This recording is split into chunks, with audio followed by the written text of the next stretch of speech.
રામ રામ રામ રામ રામ રામ. સવારના પોરમાં આ વિધવાનું મોઢું જોઈ લીધું. કોણ જાણે હવે આપણો દિવસ કેવો જશે. અમારી વખતે તો કાયદો બદલી નાખ્યો કે વિધવાઓને પરણાવી દો. હવે એમની છોકરી પ્રેમ ગોષ્ઠી કરે છે એનું કઈ નહીં. અરે એને ના જાતનું કઈ નહીં, પૂજારીને મળેલો છોકરો છે. અમે શું ખોટા હતા? સાંભળી જશે. ચાલો ચાલો ચાલો અંદર જઈએ. ચલો જોઈએ.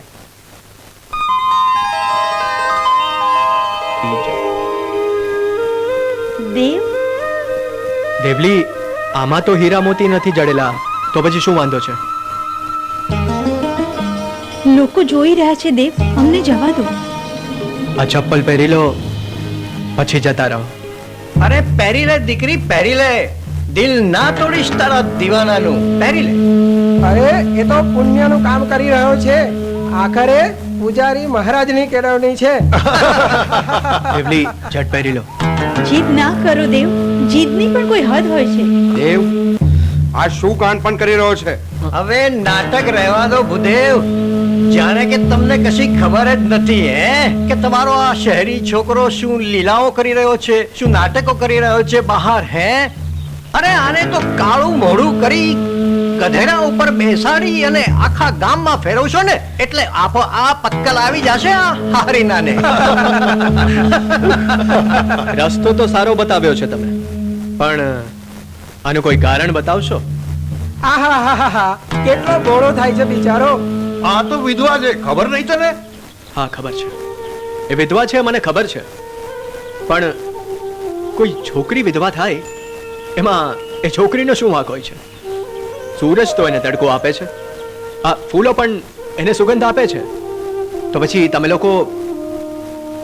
લોકો શું કામ એને જમીન ઉપર સૂવા માટે, રૂખું સૂકું ખાવા માટે અને આમ ઉઘાડા પગે ફરવા માટે મજબૂર કરો છો? કુદરત જ્યારે અન્યાય નથી કરતી તો પછી તમે લોકો શા માટે આ બધું કરો છો? અને એ પણ બીજી સ્ત્રીની જેમ હસી ના શકે, ખુશ ના રહી શકે? અરે આ તો પ્રેમ બી ના કરી શકે, લગ્ન પણ ના કરી શકે. કેમ નહીં? કેમ ના કરી શકે? દેવ, આ શું લવારો કરે છે? તું જાણતો નથી કે વિધવા માટે લગ્ન કે પ્રેમની વાત વિચારવી એ પણ પાપ છે, અનીતિ છે? બાપુ, જ્યારે તમારી દીકરીના લગ્ન થયા ત્યારે પુરુષ તો એનાથી બમણી ઉંમરનો હતો અને એની પત્નીને મરે હજી 4 જ મહિના થયા હતા. તો એમાં તમને કોઈ અનીતિ, અધર્મ એવું બધું નહોતું લાગતું? એટલે આ કેવી બેવડી નીતિ છે? પુરુષો માટે અલગ, સ્ત્રીઓ માટે અલગ. અરે તું તારી વાત કરને. તારી લગ્ન કરવાનો છે એની સાથે કે પછી રાખડી બંધાવવાનો છે હે? કેમ? રાખડી અને લગ્ન સિવાય બીજો કોઈ જ સંબંધ નથી હોતો? એ વળી કેવો હોય છે? અમને બતાવો જરા. ભાઈ, રાધા કૃષ્ણ વચ્ચે શો સંબંધ હતો? રાધાજીએ કૃષ્ણ ભગવાન સાથે લગ્ન કર્યા હતા કે પછી રાખડી બાંધી હતી? અરે નાલાયક, દેવી દેવતા ઉપર કાદવ ઉડાડે છે. મારો એને, મારો. મારો મારો એને. ખબરદાર, ખબરદાર, જો કોઈએ દેવને હાથ અડાડ્યો છે તો એક એકને જીવતા દાટી દઈશ. રહેવા દે વેલજી. જ્યારે જ્યારે દુનિયામાં કોઈએ સાચો પ્રેમ કર્યો છે ને ત્યારે ત્યારે આવા લોકોએ એમની ઉપર અત્યાચાર કર્યા છે.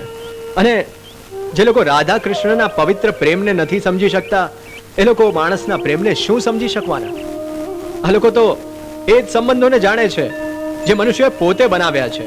પતિ, પત્ની, પ્રેમિકા, ભાઈ, ભાભી. પ્રેમની પરિભાષા તો આ બધાથી બહુ જ ઉપર છે, બહુ જ ઉપર. વાત તો સાચી કરે છે દેવ. અરે કાકા, મોજ મજાક કરવી એ જુદી વાત છે અને પરણવું એ જુદી વાત છે. પૂછો એને કે વિધવા સાથે લગ્ન કરશે? કરીશ. હું દેવલી સાથે લગ્ન કરીશ. દેવ, દેવલી, હું તને સ્વીકારીશ. દેવ, જેમ જીવાશી તેમ જીવી લઈશું અમે. સંસારના બધા અત્યાચાર, બધા કટાક્ષ સહી લઈશું અમે, પણ તમારી દયા સહન નહીં થાય અમારાથી. દેવલી, હું તમારી પર દયા નથી કરી રહ્યો, હું તમને પ્રેમ કરું છું. દેવ, હા દેવલી, જ્યારે તમને વિદા કર્યા ત્યારે પણ હું તમને પ્રેમ કરતો હતો. તમારા પગમાંથી કાંટો કાઢ્યો ત્યારે પણ તમને પ્રેમ કરતો હતો. અને આજે પણ. શરમ નથી આવતી આવી વાત કરતા? ભરોસો કર્યો હતો તમારા ઉપર, એ પણ તોડી નાખ્યો. હવે ક્યારેય મોં ન દેખાડશો. જતા રહેજો ગામ છોડીને.